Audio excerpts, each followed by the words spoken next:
আমরা কিন্তু এখনো কমেন্ট পাই কয়দিন টিকবে, তো 12 বছর টিকে গেল ভাই, আর কয়দিন মরেই তো যাব কয়দিন পরে। হ্যাঁ, এখন আর এইটা ভেবে ভেবে আপনারা কষ্ট পাবেন না। অনেকে সেকেন্ড রিলেশনশিপে যেতে ভয় পায় ফার্স্ট রিলেশনশিপের এক্সপিরিয়েন্সের জায়গাটা থেকে, চিন্তা করে যে না লাইফে এরকম একটা বিটার এক্সপিরিয়েন্স হয়ে গেছে, সেকেন্ড যদি কোনো সম্পর্কে যাই এর থেকেও যদি খারাপ হতে পারে, অনেক সময় আমাদের কিন্তু ব্রেন সিগন্যাল দেয়, হতেই পারে। তো সেই জায়গা থেকে সাজেশন কি, মানে আপনি বলেন ভাই।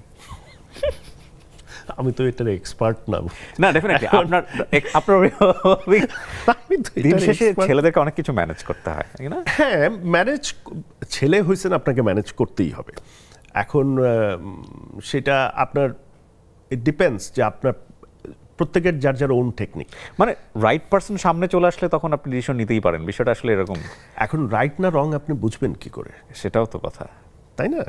আপনার এখন যেটা রাইট মনে হবে, যেমন আমার প্রিভিয়াস লাইফে তো তখনকার সময় আমার মনে হয়েছিল ওইটাই রাইট, ঠিক আছে, কিন্তু একটা সময় ওরও হয়তো মনে হয়েছিল সেটাই রাইট। বাট আমরা ঝুঁকি নিব কিনা জীবনে সেটা বলেন। অবশ্যই, কারণ আপনি একা থাকবেন কতদিন, মানে একা, আপনি একটা মানুষ একা কিন্তু 55-60 বছর 65 বছর পর্যন্ত থাকতে পারে, কিন্তু এরপরে যখন আপনি যদি বেঁচে থাকেন, যখন আপনার শারীরিক ক্ষমতা কমতে থাকবে, আপনার আশপাশের বন্ধুবান্ধবরা আস্তে আস্তে কমা শুরু করবে, তখন আপনার কোম্পানিকে, মানুষ তো কোম্পানি ছাড়া বাঁচতে পারে না। ট্রু, এবং এক সময় কথা বলার জন্য মানুষ লাগে, এক্স্যাক্টলি। কথা না বলতে পারলেও ঘরের মধ্যে কেউ একজন আছে, সেই মানুষটার প্রয়োজন হয়। সংসারের ক্ষেত্রে বোধহয় হাজবেন্ডদের এই একটা জিনিসই বোধহয় সুপার প্রায়োরিটি চায় মেয়েরা, রেসপন্সিবল হোক, রাইট? Responsible time. আমি আবার আরেকটা জিনিস চাই কিবরিয়া ভাই, এটা একটু বলি, দর্শকদের এটা শোনা দরকার আছে, যে আমার খালি মনে হয় এই লোকটা একটু বাইরে যাক, বাইরে আড্ডা দিক। হ্যাঁ, যেমন কেউ যদি ওকে বলে যে আসেন বাসায়, হ্যাঁ কফি খাবেন নাকি আসেন, তো বলে আপনি বাসায় আসেন কফি বানাই দিচ্ছি, ও বেরোবে না। না একটু আগে না বললো সে চলে যেতে চায় বাসা, না না ওইটা না, বাসা থেকে তো সে ঘুরবে, কিন্তু যখন বাসায় থাকে, মানুষ থাকে না, ছেলে মানুষের কি হয়, একটু বাইরে ওই যে আড্ডা দিতে গেলাম, একটু ড্রাইভ করে আসি, একটু আড্ডা দেই, একটু এখানে যাই, একটু ওখানে যাই, ওর ওগুলা নাই। না কিন্তু এটা বেস্ট কোম্পানির উপর ডিপেন্ড করে। আমি যদি যার সাথে আড্ডা দিব তার সাথে যদি আমার মেন্টাল ম্যাচ না করে, এটা তো একবারে সময় নষ্ট। কিন্তু সেই সব মানুষগুলোকে তো সে বাসায় এনে আড্ডা দিবে, কিন্তু সে বের হবে না। হ্যাঁ ভালো, তোমার মানে ভেরি হোমলি কাইন্ড অফ জিনিসটা। কিন্তু আমার মাঝে মাঝে মানে যাক না, একটু বাইরে একটু ঘুরো। বলছি তো, তুমি তো এটা অ্যাপ্রিশিয়েট করা উচিত যে আমি ক্লাবে যাই না, কোথাও আড্ডা দিতে যাই না, সেটাই তো। এটা সে করে, মানে হোয়াট এভার ইট ইজ, ঘরের ভিতরে আমি রিলেটেড, আমি সহ, বাচ্চা সহ, ফ্যামিলি সহ আর কি। তো এইটা খুবই ভালো একটা দিক তার।